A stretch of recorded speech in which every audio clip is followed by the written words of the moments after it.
कल 30 जून को प्रधानमंत्री नरेंद्र मोदी के रेडियो प्रोग्राम मन की बात का नया एपिसोड लगभग 4 महीने के बाद प्रसारित हुआ है। इस दौरान पीएम मोदी ने लोकसभा चुनाव, हूल दिवस, रथ यात्रा, अमरनाथ यात्रा, कुवैत रेडियो का हिंदी शो, लोकल प्रोडक्ट, पर्यावरण दिवस और योग दिवस पर बात की है।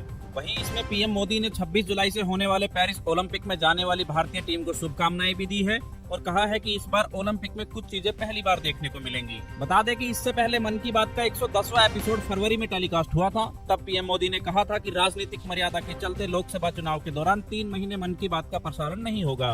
पीएम मोदी ने मन की बात के 111वें एपिसोड में 10 अहम मुद्दों पर चर्चा की है, जो इस प्रकार है: लोकसभा चुनाव, हूल दिवस, पेरिस ओलंपिक, पर्यावरण दिवस, कुवैत रेडियो का हिंदी शो, योग दिवस, रेडियो के संस्कृत बुलेटिन की silver jubilee, Araku coffee, Pulwama की स्नो पीस और जगन्नाथ रथ यात्रा।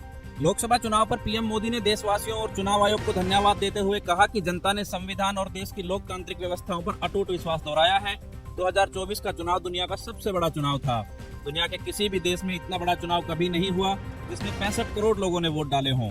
इसके बाद हूल दिवस पर पीएम मोदी कहते हैं कि यह दिन वीर सिद्धो कान्हू के साहस से जुड़ा है, जिन्होंने विदेशी शासकों का विरोध किया था। साथ ही झारखंड के संथाल परगना से हजारों संथाली साथियों को एकजुट करके अंग्रेजों से 1855 में विदेशी शासकों के खिलाफ हथियार उठाए थे। वहीं पीएम मोदी ने 26 जुलाई से शुरू हो रही पेरिस ओलंपिक में जाने वाली खिलाड़ियों को शुभकामनाएं देते हुए #cheer4Bharat के जरिए खिलाड़ियों का हौसला बढ़ाने की अपील की है। मोदी जी कहते हैं कि हमारे खिलाड़ी टोक्यो ओलंपिक के बाद से ही तैयारियों में जुटे थे, इसलिए इस बार कुछ चीजें पहली बार देखने को मिलेंगी। वहीं पीएम मोदी ने पर्यावरण दिवस पर शुरू किए अभियान एक पेड़ माँ के नाम का जिक्र करते हुए कहा कि मैंने भी एक पेड़ अपनी माँ के नाम लगाया है। पिछले 10 साल में बड़े फॉरेस्ट कवर और अमृत महोत्सव के दौरान बनाए गए 60,000 से ज्यादा सरोवरों की चर्चा करते हुए माँ के नाम पर पेड़ लगाने की भी अपील की है। कुवैत रेडियो के हिंदी शो पर पीएम मोदी कहते हैं कि कुवैत सरकार ने नेशनल रेडियो पर हिंदी में एक कार्यक्रम शुरू किया है, जो कुवैत रेडियो पर हर रविवार आधे घंटे टेलीकास्ट होता है। इस प्रोग्राम में भारतीय संस्कृति के अलग अलग रंग शामिल है, जैसे की भारतीय फिल्में, कला जगत और अन्य सांस्कृतिक विषयों के बारे में बताया जाता है।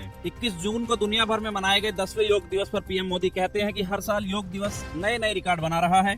कश्मीर में युवाओं के साथ बहनों और बेटियों ने भी योग दिवस में बढ़ चढ़कर हिस्सा लिया था। वहीं 30 जून को आकाशवाणी के संस्कृत बुलेटिन टेलीकास्ट के 50 साल पूरे होने पर पीएम मोदी ने ऑल इंडिया रेडियो परिवार को बधाई देते हुए कहा कि संस्कृत की भारतीय ज्ञान विज्ञान में प्रगति में बड़ी भूमिका रही है। समय की मांग है कि हम संस्कृत को सम्मान भी दें और उसे अपने जीवन से भी जोड़ें। वहीं इसके बाद पीएम मोदी दक्षिण भारत में पैदा होने वाली अरकू कॉफी का जिक्र करते हुए कहते हैं कि ये आंध्र प्रदेश की अल्लूरू सीताराम राजू जिले में पैदा होती है। ये अपने रिच फ्लेवर अरोमा के लिए जानी जाती है। अरकू कॉफी की खेती से करीब 1.5 लाख आदिवासी परिवार जुड़े हुए हैं और विश्व स्तर पर इस कॉफी की उच्च स्तरीय मांग भी है। वहीं देश के हर कोने को जोड़ते हुए पीएम मोदी ने पिछले महीने जम्मू कश्मीर के पुलवामा से स्नो पीस की पहली खेप लंदन जाने की बात पर जिक्र करते हुए कहा कि कश्मीर में उगने वाली एक्सोटिक वेजिटेबल को दुनिया के नक्शे पर लाने वाला चकूरा गांव के अब्दुल राशीर मीर ने स्नो पीस उगाने का काम शुरू किया है। वहीं अपने कार्यक्रम को समाप्त करते हुए पीएम मोदी कहते हैं कि 7 जुलाई को होने वाली जगन्नाथपुरी की रथ यात्रा, जम्मू कश्मीर की अमरनाथ यात्रा और पंढरपुर वारी की यात्राओं में शामिल होने वाले श्रद्धालुओं को मेरी तरफ से हार्दिक शुभकामनाएं। अब आपकी जानकारी के लिए बता दें कि मन की बात को 22 भारतीय भाषाओं और 29 बोलियों के अलावा 11 विदेशी भाषाओं में भी ब्रॉडकास्ट किया जाता है,